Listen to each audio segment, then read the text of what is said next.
आज हम कुछ बात करेंगे, तुम चले आओ पहाड़ों की कसम। लेकिन कुछ तो ऐसे हमारे दोस्त हैं, ऐसे साथी, ऐसे एक्सपर्ट्स, गुरु लोग हैं कि जिनको पहाड़ खुद बुलाते हैं, डायरेक्ट कनेक्शन होता है और वो पहाड़ की चोटियां सर करते हैं। अशरफ हुसैन सतपारा भी ऐसे ही हमारे एक दोस्त हैं। गुड मॉर्निंग, अस्सलाम वालेकुम। वालेकुम। बहुत बहुत आपको सबसे पहले तो मुबारक हो। आपने एक ही साल में 2 बड़ी पीक सर की और आपको सदारती अवार्ड भी मिला। तो सबसे पहले तो उन पीक्स के बारे में बताओ कि कौन सी 2 पीक सर की हैं जनाब। एक तो केटू है। सबसे पहले तो मैं आपका शुक्रिया अदा करता हूँ कि पीटीवी न्यूज़ हमारे साथ हर वक्त खड़ी रहती है। पीटीवी होम, पीटीवी न्यूज़ हमारी डॉक्यूमेंट्रीज बनाती है, क्लाइंबर्स के ऊपर ज़्यादा फोकस करती है, तो इसलिए मैं स्पेशली अब पीटीवी न्यूज़ और होम का शुक्रिया अदा करता हूँ। बहुत बहुत शुक्रिया। और इस साल मैं एक मिशन में हूँ। मैं बचपन में देखता था कि वालिद साहब ग्रुप के साथ टूर करके आ जाते थे, तो लोग बड़े अप्रिशिएट करते थे बाबा को। तो मैं चाहता था कि मैं बाबा की तरह माउंटेनियर बनूं। बहुत सारे ख्वाब लेके मैं वालिद साहब के पास गया और मैंने कहा कि बाबा मैं क्लाइंबिंग करना चाहता हूं। तो बाबा मुझे बहुत सख्ती से इनकार करते थे कि बेटा आपने इस चीज़ के इस यहाँ पे आना ही नहीं है, इस तरफ नहीं आना। इस तरफ आना ही नहीं है, अली क्योंकि सतपारा साहब आपको मना करते थे? जी जी जी बिल्कुल मना करते थे, क्योंकि वालिद साहब ये चीज़ें प्रैक्टिकली खुद कर रहा था। तो आइडियाज़ था वालिद साहब को कि यहाँ मैंने बच्चों को नहीं लानी, क्योंकि ये बहुत हार्ड वर्क है, ये नॉर्मल कोई मतलब स्पोर्ट्स है नहीं। यहाँ पे बहुत हार्ड वर्क है, ये बहुत हार्ड और समझोगे। जान का खतरा भी जी बहुत जी, ज्यादा होता इसीलिए तो बाबा चाहता था कि तुमने यहाँ पे आना ही नहीं है। ये तो मेरी ज़िद थी कि मैंने ठान ली थी कि मैं बाबा की तरह ही बनूँगा। है। वाह, तो आहिस्ता आहिस्ता मैं क्लाइंबिंग की तरफ बाबा को कायल करने में कामयाब हो कामयाब हो गया। जी जी, और मैंने पहली क्लाइंबिंग ही बाबा से के साथ की थी G2 पे।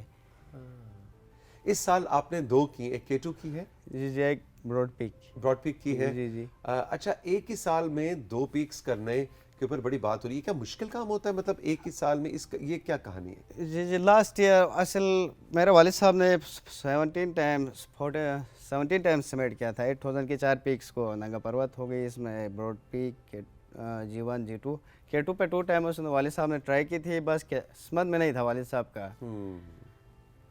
तो मैंने सोचा कि जब वालिद साहब अचानक वो हादसे से 2-4 हुआ, और सारे जो वालिद साहब के चाहने वाले थे वो सब ये कह रहे थे कि यार बाबा के वो रह गए। इस साल वो असल 2021 में वालिद साहब जा रहा था K2 पे नाइला के ऐनी के साथ। मेरा इरादा नहीं था। वालिद मैंने 2017 से क्लाइंबिंग को थोड़ा सा वो छोड़ दिया था। तो वालिद साहब का जो ख्वाब रह गया वो उसको पूरा करने के लिए मैं लास्ट ईयर गया और कैंप 4 तक विदाउट ऑक्सीजन गया था। उसके बाद मैंने ऑक्सीजन। और ये देखें जिनका जिक्र हो रहा है अभी, अली सतपारा साहब, पाकिस्तान का फ़ख्र। और मैं कहता हूँ इंटरनेशनल अशरफ, जितने माउंटेनियर्स हैं यूरोप के, वो इनके स्टाइल को और इनके काम को अब स्टडी कर रहे हैं और इनको बड़ा अप्रिशिएट करते हैं। उनकी कुछ तस्वीर हैं, यादगार तस्वीर। ये नाइला मैडम को G2 बेस का मैं ट्रेनिंग करवा रहा है। फर्स्ट टाइम नाइला के यानी अच्छा, वहाँ पर नायला गई है थी। ये। जी जी जी जी। ओके ओके, अगेन एक बहुत ही प्राउडफुल हमारी माउंटेनियर पाकिस्तान की। ये G2 के टॉप पे नाइला के यानी सरबाज खान और वालिद साहब की तस्वीरें, ये G2 के टॉप। और ये सदर पाकिस्तान उनको एक शील्ड दे रहे हैं। ये मुझे लग रहा है कि कोविड के ज़माने की तस्वीर है, जी क्योंकि जी, उन्होंने मास्क पहन रखा है। ऐसा ही। तो अब एक मेंटोर की हैसियत से अशरफ, एक गुरु की हैसियत से, एक टीचर की हैसियत से, आप उन्हें मिस तो करते होंगे। वालिद की हैसियत से तो यस। सर जी, यकीनन ज़ाहिर बात है। अब जो भी इस तरह के इवेंट होते हैं सब, कल मैं ऐवान सदर में था तो सबसे ज़्यादा मुझे बाबा की ही याद आ रही थी, क्योंकि मैं बाबा की वजह से ही यहाँ तक पहुँचा हूँ और बाबा से ही ये चीज़ें सीखी थी। तो ज़ाहिर बात है बहुत ज़्यादा मिस करता हूँ अब भी मैं। सबसे ज़्यादा पता है तुमने उन्हें कब मिस किया होगा?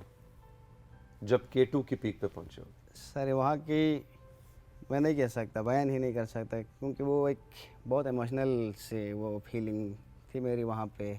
बहुत ज़्यादा इमोशनल थी फीलिंग थी वो, लफ्ज़ों में बयान नहीं कर सकता हूँ। बहुत ज़्यादा इमोशनल था वहाँ पे। मैं जब फर्स्ट टाइम मैंने वालिद साहब का जो ड्रीम था वो पूरा करके टॉप पे मैं चढ़ा था, तो मैं ज़्यादा इमोशनल था। ज़ाहिरी बात है K2 पे चढ़ना और बाबा का जो अधूरा ख्वाब था वो पूरा करना मेरे लिए बहुत बड़ा चैलेंज था। वो एक एक वीडियो है अशरफ, तुम्हारी इस K2 की समिट का एक हमने मोन्टाज बनाया है, आपके लिए एक सरप्राइज है, चल के देखते हैं।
जबरदस्त जबरदस्त। अच्छा, मुझे बताओ, मैं देख रहा था कि क्या वहाँ कोई रास्ते होते हैं जो पहले से कोई गया है वो रास्ते पर ही होते हैं, या अपना रास्ता खुद ढूंढना होता है? जी जी, यहाँ पे रास्ता तो हमें खुद बनाना होता है, खुद ढूंढना होता है, लेकिन डायरेक्शन जो पुरानी जगहों पे डायरेक्शन, लेकिन रोप तो या वहाँ पे आइस अंडर स्नो हो जाती है, तो आपको सालाना नहीं ही बिछानी होती है। सम टाइम थोड़ी बहुत आपको नज़र आएगी, लेकिन वो आप पकड़ नहीं सकते, वो बहुत रिस्की हो जाती है। अक्सर जो क्लाइंबर्स होते हैं वो इन्हीं चक्रों में ज़ाया हो रहा है कि वो पुरानी रोप को खींच लेते हैं आसानी के लिए अपनी, और वो अनसेफ्टी होती है क्योंकि वो पता ही नहीं चलता कि कहाँ पे उसका कट आया हुआ होता है। ओके। ज़्यादातर वो चीज़ें नहीं करते, तो आपको पूरा अपना जो रूट है वो सालाना नया बनाना पड़ेगा। नया बनाना जी पड़ता है। जी जी कभी आपने फील हुआ कि बिल्कुल मौत को करीब से देखा हो, या खुदा न खास्ता कोई हादसा हुआ? जी जी जी, ये माउंटेन जो है वो छोटी हो या बड़ी हो, माउंटेन माउंटेन होती है। इसका अपना मतलब एक रोप और एक दबदबा होता है। मैं यहाँ स्वात में फलकसर नाम की कोई पीक है, आपने सुना होगा, 5,000 समथिंग उसकी हाइट है, तकरीबन 6,000 की। लेकिन ठीक। जब हम बेस कैंप, हमारी टीम स्ट्रॉन्ग थी, बेस कैंप पहुँचे तो मुझे लगा कि ये तो मैं सुबह निकलूँगा तो शाम तक, क्योंकि मैं 8,000 पे क्लाइंब करता था, तो ये मुझे मतलब बहुत छोटी लगी। तो मैंने सोचा सुबह निकलूँगा शाम तक तो उन्होंने करके कहा मैं तो बेस मसला ही कैंप आ कोई नहीं है जी, ना। जी, जी, ऐसा मैं हुआ। तो पिंडी से कराची तक बाय रोड जा चुका हूँ, ये झेलम तक जाना तो मसला ही नहीं है ना। जैसे बिल्कुल हम ऐसा ही फील हुआ। ऐसा ही फिर फील हुआ। हम वो टीम के साथ, अब जाहिर बात मैंने टीम को छोड़ के तो नहीं जाने से, टीम को साथ लेके मैं सीवान पहुंचा। मौसम ख़राब हो गया, 3 दिन वहाँ पे तकरीबन कोई 2.5 से 3 फुट बर्फ़ पड़ी। पड़ने के बाद जो है वो जो पुरानी वो कैरवसें सारी थी वो क्लोज हो गई, नई बर्फ़ जो पड़ी थी। फिर हम सेफ्टी में ही आ रहे थे, 5 बंदे सेफ्टी के अंदर बैठे हुए थे, जिसमें थोड़ा नीचे आने के बाद हमें जो फिक्स लाइट हमने की थी वो मुझे नज़र आई। तो हमारी टीम जो थी वो बहुत स्लो चल रही थी। मैंने सोचा कि मैं जल्दी जाऊं, वो सेफ्टी में जाके थोड़ा रास्ता खोल दूं नीचे तक का ना, मसला ही बर्फ कोई बहुत नहीं है। ज़्यादा थी। ये तो मसला ही कोई नहीं जी है। जी, ऐसा ही तकरीबन मेरे से तकरीबन 1.5 फुट के फासले पर रोप फिक्स लाइन जो थी हमारी वो मुझे 1.5 फुट पे नज़र आ रही थी। 1.5 फुट यानी कि बिल्कुल जैसे ये। बिल्कुल तकरीबन हाथ पहुंचता था मेरा ना। यहाँ पे मैंने सेफ्टी खोली और एक कदम सीधा मैं केरवेस के अंदर, तकरीबन कोई उस 1.5 फुट के अंदर भी एक बहुत बड़ी खाई केरवेस थी। खाई थी। तकरीबन मैं कोई गया तो 45 मीटर्स के अंदर गया था केरवेस के। टीम मेरी स्ट्रॉन्ग थी तो अल्लाह का करम उन्होंने कोई आधा घंटे में पूरा ऑपरेशन करके रेस्क्यू करके मुझे ऊपर निकाला। हल्की फुल्की चोट मेरे ऊपर आई थी। 45 मिनट आप उसके अंदर रहे? 45 मीटर में अंदर गया था। 45 मीटर अंदर 45 मीटर गया था। ओके और हल्के से मुंह में हर जगह पे चोटें आई थी, लेकिन अल्हम्दुलिल्लाह वो मेरे दोस्त स्ट्रॉन्ग थे, इनकी वजह से वो उन्होंने आधा घंटे में मुझे रेस्क्यू करके निकाला। और अंदर वो केरवेस के अंदर इतनी सर्दी थी, लाइफ में कभी इस तरह की सर्दी मैंने महसूस नहीं की थी। उसके अंदर से इतनी ठंडी हवा चल रही थी, वो पूरा ग्लेशियर के अंदर, समझ में नहीं आ रहा था कि इतनी ठंडी हवा आ कहाँ से रही है। देखो तुमने फिर पहाड़ को इजी लिया। जी वही मैं कहने लगा हूँ कि माउंटेन होती है। हाँ। ये अपना दबदबा और एक रोप, चाहे वो 8000 की हो, वो 6 की हो, 5 की हो, वो अपना एक रोप और दबदबा रख लेती है। एग्जैक्टली कुछ तस्वीर भी हैं अशरफ की, मैं चाहूँगा कंट्रोल रूम के उसको स्क्रीन पे उन तस्वीर को आवेज़ा करें। अच्छा जी, ये कहाँ की तस्वीर है अशरफ? ये केटू जापानी केमोन की है सर। ओके, वो पीछे केटू है जी? ये ब्रॉड पीक वाली साइड है। ये अच्छा, हम ब्रॉड केटू पीक पे पर। क्लाइंब कर रहे हैं। इस पे ये सीवन जापानी सीवन, ये वहाँ से हमने बनाई। वाह। ये नीचे कंकुड़िया से ये सामने जो नज़र आ रही है ये गशेब्रूम 4 है। ये बहुत प्यारी माउंटेन्स है। हाँ, गैशोप्रूम 4। जी जी। अच्छा जी, ये तो लग रहा है बादल आपके नीचे हैं। होए होए होए होए। ये केम3 से ऊपर हम जा रहे हैं। ये ब्लैक पार्मेट जो कहते हैं केटू का, वो एरिया है जो कि अभी हमने वीडियो में भी देखा था कुछ जी देर जी पहले। जी जी। बिल्कुल। और ये फिर आपको जब एक्नॉलेज किया गया, आपको अवार्ड दिया गया सदर पाकिस्तान के साथ, आपकी यादगार तस्वीर। Very nice, very nice. तो ये बताओ अशरफ के फ्यूचर प्लान्स क्या हैं? मतलब कोई ऐसी पीक है जिसका ख्वाब अभी तुम देख रहे हो? बहुत शिद्दत से। वो इसलिए कि मेरा बाबा केटू और केटू के बाद उधर जा रहा था नेपाल माउंट एवरेस्ट पे। माउंट एवरेस्ट पे। दोनों को एक साथ कर रहा था। इसमें शायद उसको नाइला कैनी भी ज्वाइन कर रही थी शायद, क्योंकि वो नाइला कैनी के साथ ही करने लगा था लास्ट टाइम, ये आखिरी उसमें। तो केटू और वो था, तो मैं अभी एवरेस्ट को ही करना चाहता हूँ बाबा के नाम पे। और मैंने अहद किया है कि जो 14 है वो ब्रॉड पिक मैंने इसलिए की थी कि मैंने 14 बाबा के नाम पे करने के लिए ये मैंने ठान लिया। और ये इसी मिशन पे हूँ मैं। इस मिशन पे पीटीवी और राइजिंग पाकिस्तान आपके साथ है जनाब। आप जब जाएंगे, और जाने से पहले भी आपने हमें बताना है, हम आपको दुआओं के साथ रुखसत करेंगे और इंशाल्लाह आप माउंट एवरेस्ट सर करेंगे और पाकिस्तान का फ्लैग एक दफ़ा फिर वहाँ पर लेके जाएंगे। Ashraf Hussain Satpara, thank you very much. God bless you. जीते रहो, खुश रहो। राइजिंग पाकिस्तान से वक्त है आपसे इजाज़त चाहने का। खुश रहिए, बतलाइएगा आज का शो कैसा लगा। खुदा हाफिज़।